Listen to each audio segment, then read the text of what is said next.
Hello everyone, welcome back to my channel. সবাই কেমন আছো? আশা করি সবাই ভালো আছো। আমিও কিন্তু অনেক ভালো আছি। তো আজকে আমি দেখো একটা রেসিপি নিয়ে চলে এসেছি। আজকে বানাচ্ছি লাল লাল ঝাল ঝাল মটন কষা। তো কীভাবে রেসিপিটা বানাচ্ছি চলো দেখে নেওয়া যাক। প্রথমেই দেখো আমি ডুমো ডুমো করে আলু কেটে রেখেছিলাম। সেই আলুটাকে আমি সর্ষের তেল দিয়ে কড়াইতে তারপরে আলুটাকে ভেজে নিচ্ছি। আলুটাতে নুন হলুদ দিয়ে দিয়েছি, নুন হলুদ দিয়ে আলুটাকে ভেজে নিচ্ছি। খুব বেশি ভাজবো না, হালকা করে ভাজবো। আর এদিকে দেখো আলু ভাজা হতে হতে আমি এখানে মাটনটাকে ভালো করে ধুয়ে নিয়েছিলাম। তো ধুয়ে এখানে দেখো আমি টক দই মিশিয়ে রেখে দিচ্ছি। টক দই মিশিয়ে রাখলে কিন্তু মাটনটা খুব সুন্দর নরম হয়, আর তোমার প্রেশার কুকারেও দিতে হবে না। তো আমি কিন্তু মাটন প্রেশার কুকারে দিই না খুব একটা, এভাবে কড়াইতেই রান্না করি। তো আজকে যেভাবে করছি সেভাবে করে দেখো, মাটন কিন্তু প্রেশার কুকারে দিতে হবে না, তোমরা কড়াইতেই করতে পারবে।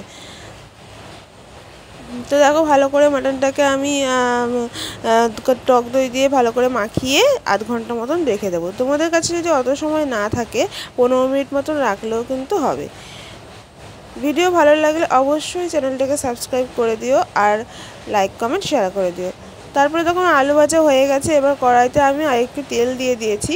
তারপরে দেখো দিয়ে দিচ্ছি একটু চিনি। এটা কিন্তু লাল লাল কালারটার জন্য আমি দিয়েছি, তোমরা চাইলে নাও দিতে পারো।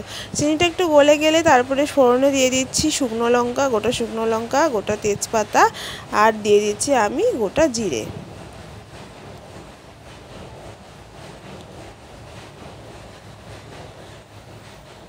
তো ফোড়নগুলোকে একটু ভাজা ভাজা করে নিয়ে তারপরে এখানে আমি পেঁয়াজ কেটে রেখেছি, সেই পেঁয়াজটাকে দিয়ে দেবো।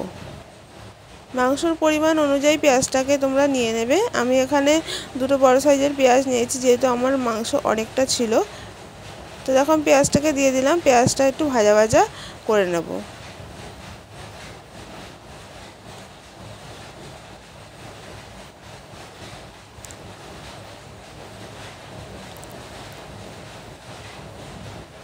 চিনি দেওয়াতে দেখো পেঁয়াজটা দিতে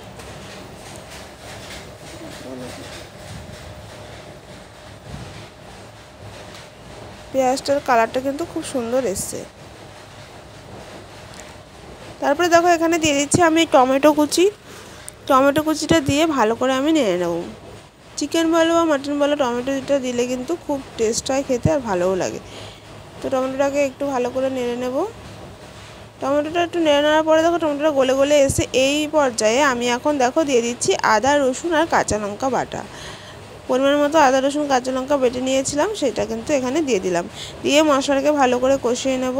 তো মশলা কষাতে কষাতে এখানে দেখো আমি দিয়ে দিচ্ছি জিরে বাটা, আর দিয়ে দেবো অল্প শুকনো লঙ্কা বাটা। বাটা যদি না দিতে চাও তোমরা গুঁড়োও ইউজ করতে পারো, জিরে গুঁড়ো, লঙ্কা গুঁড়ো। আমি এখানে বাটাটা ইউজ করছি। তো এই মশলাগুলো দিয়ে ভালো করে আমি কষিয়ে নেব। মশলাগুলো কষাতে কষাতে মাঝখানে আমি দেখো দিয়ে দিচ্ছি পরিমাণ মতো হলুদ গুঁড়ো, আর দিয়ে দেবো পরিমাণ মতো নুন।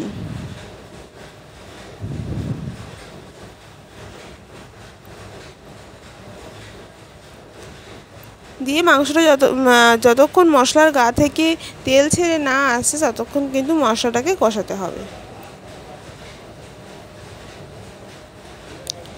তো দেখো মশলাটা কষানো হয়ে গেছিলো, আমি এখানে মাটনটাও দিয়ে দিয়েছি। দিয়ে ভালো করে কিন্তু এটাকে এখন কষানোর পালা। প্রায় আধ ঘন্টা ধরে কিন্তু, আধ ঘন্টা 40 মিনিট ধরে আমি গ্যাসের ফ্লেমটাকে লো রেখে তারপরে মাটনটাকে কিন্তু কষিয়েছি। তোমরা কিন্তু এভাবে কষালে মাটনটা খুব সুন্দর নরম হবে। তো দেখো মাটনটা অনেকটাই কষানো হয়ে গেছে। এবার এর পর্যায়ে আমি আলুগুলোও দিয়ে দিচ্ছি, তাহলে আলুগুলোও সিদ্ধ হয়ে যাবে। যেহেতু প্রেশারে দেবো না, তাই আলুগুলো এখানেই সিদ্ধ হয়ে যাবে মাটনের সাথে। তো দেখো জল দিয়ে দিয়েছি, জলটা ফুটতে শুরু করেছে, আর এর মধ্যে দিয়ে দিয়েছিলাম গরম মশলা। তো দেখা হচ্ছে পরের রেসিপিতে। ততক্ষণের জন্য টাটা।